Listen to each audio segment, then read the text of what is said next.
Wat gescharreld, had ik niks. Toen zei ze, never mind. Nevermind.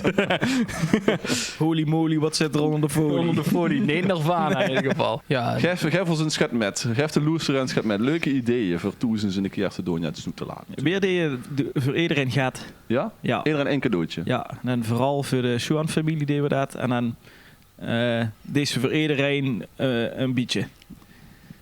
Dus dan niet één cadeautje, ik koos ook meerdere cadeautjes zijn. Maar zo werden een beetje geregeld dat iedereen van iedereen een cadeautje kreeg. Ja. en dat hadden we weer toezag. Ja? Ja.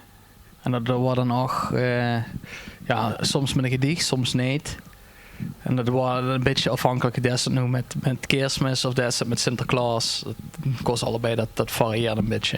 Ik weet wel dat pap me een keer heeft gekloed dat er de LP van Nirvana, Nevermind, had er gekocht voor mij. Ja. Maar toen ik hem uitpakte, dan zat ik gewoon in de folie en zo. Dus hij had echt goed zijn best gedaan.